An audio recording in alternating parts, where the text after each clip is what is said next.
आप देख रहे हैं डीएनए लाइव। हमारे चैनल से जुड़ने के लिए चैनल को सब्सक्राइब करें और आपके विचार कमेंट। यूपी में हिंदुओं को बांटी जा रही तलवार और फरसे।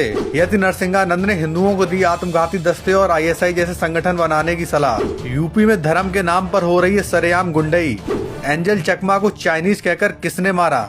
इस नफरत का जिम्मेदार कौन? साहब, ना तेरा है ना मेरा है, ये हिंदुस्तान सबका है। नहीं समझी गई बात तो ये नुकसान सबका है। ये पंक्तियां महान कवि उदय प्रताप सिंह की हैं और आज ये पंक्तियां उत्तर प्रदेश और आज के नए भारत पर बिल्कुल फिट बैठती हैं। साहब, हाथ में विश्व गुरु का झंडा लिए कुछ नौजवान आज घर घर जाकर तलवारें बांट रहे हैं। उत्तर प्रदेश में कुछ गुंडे होटल के कमरे में घुसते हैं और लड़की को निर्वस्त्र हालत में घसीटकर बाहर खींच लाते हैं। तो कहीं क्रिसमस के उत्सव में हुड़दंग, तो कहीं जन्मदिन की पार्टी में घुसकर पिटाई, कहीं होटल के कमरे में प्रताड़ना, और ये सब हिंदू रक्षा के नाम पर हो रहा है। उधर एक नौजवान लड़का अपने घर से कोसों दूर अपने माँ बाप के सपने पूरे करने आया था, लेकिन चाइनीज कहकर उसकी हत्या कर दी गई। क्या यही वो नया भारत है जिसका जिक्र प्रधानमंत्री और मुख्यमंत्री अपने भाषणों में करते हैं? पूरी कहानी बताएंगे, लेकिन उससे पहले अब हमारे चैनल को सब्सक्राइब कीजिए, वीडियो को इतना शेयर कीजिए कि उन सभी लोगों तक पहुँचे जो इस देश को दिन ब दिन नफरत की आग में झोंकते चले जा रहे हैं। साहब, हम तो बड़े सहसुड़ू कहे जाते थे, विश्व गुरु बनने की डींगे हाँकते थे, कहते घूमते थे कि अहम निजा परो वेद गणना लघु चेत साम, उदार चरिता नाम तो वसुधैव कुटुम्बकम। पूरी दुनिया को परिवार मानने वाले हम अचानक खून के प्यासे कैसे हो गए? मुसलमानों से शुरू हुई नफरत की आंधी आज समाज के हर कोने में नजर आ रही है। कोई नॉर्थ ईस्ट का है तो उसे चाइनीज कहकर मारो, बंगाल भाषी है तो रोहिंग्या या बांग्लादेशी कहकर मारो, मुसलमान है तो जिहादी कहकर मारो, ईसाई है तो धर्मांतरण का आरोप लगाकर मारो। साहब, जब इतने से बात नहीं बनी, वाराणसी में जापानी पर्यटकों के साथ बदसलूकी होती है और उनसे माफी मंगवाई जाती है। साहब, देश को किस राह पर ले जा रहे हैं हम? उत्तर प्रदेश में तलवारें बांटी जा रही हैं और उसी पर यति नरसिंहानंद गिरी कहते हैं तलवारें काफी नहीं हैं, हिंदुओं को आत्मघाती दस्ते बनने चाहिए, बजरंग दल छोड़कर आईएसआईएस जैसा संगठन बनाना चाहिए। अब सवाल ये है साहब, अगर यही बयान किसी मौलाना ने दिया होता तो क्या होता? बुलडोजर, यूएपीए, एनएसए, देशद्रोह, शायद कानून की किताब में कोई ऐसी धारा नहीं बचती जो उसके ऊपर लगती नहीं। लेकिन यहाँ सब कुछ सामान्य है।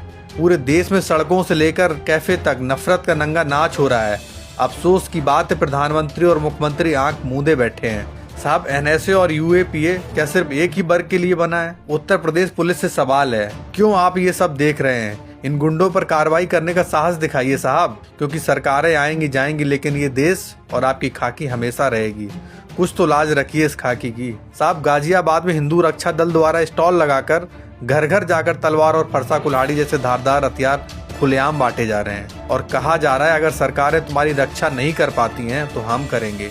ये सिर्फ अराजकता नहीं है, ये सरकार और प्रशासन की खुली चुनौती है। हिंसक विचार से लेकर हिंसक हथियार तक लोगों के घर पहुंचाए जा रहे हैं। क्या देश की एकता और सामाजिक सौहार्द के दुश्मनों पर कोई संज्ञान लेगा? उधर बरेली में बीजेपी के आईटी सेल का मंडल प्रमुख ऋषभ ठाकुर बजरंग दल के कार्यकर्ता के साथ जय श्री राम के नारे लगाते हुए एक रेस्टोरेंट जमकर उत्पात मचाता है। एक लड़की अपने मुस्लिम दोस्तों के साथ जन्मदिन मना रही थी।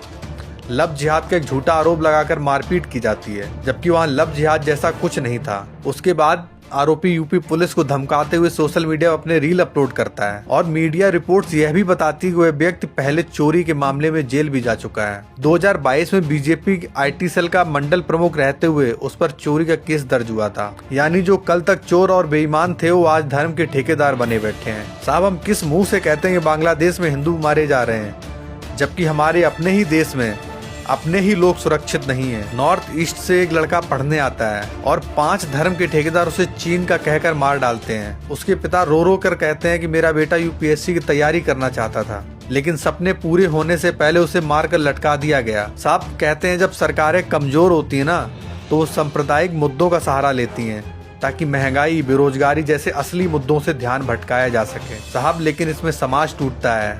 फिर दोहराता हूँ, सरकारें आएंगी जाएंगी, लेकिन ये देश रहेगा। सोचिए हमारे पूर्वज हमें क्या देकर गए हैं और हम अगली पीढ़ी को क्या देकर जा रहे हैं? नफरत और हिंसा। क्या किसी नेता, मंत्री, विधायक या मुख्यमंत्री के बेटे को ही हथियार दिए गए? जवाब है नहीं।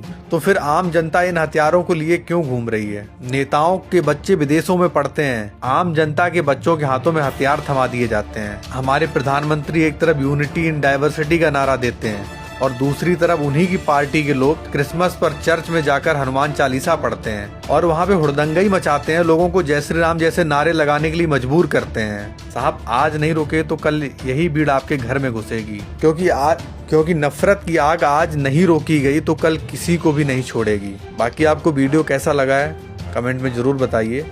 अगर ठीक लगा हो तो शेयर कर दीजिए, चैनल को भी सब्सक्राइब कर लीजिए। शुक्रिया।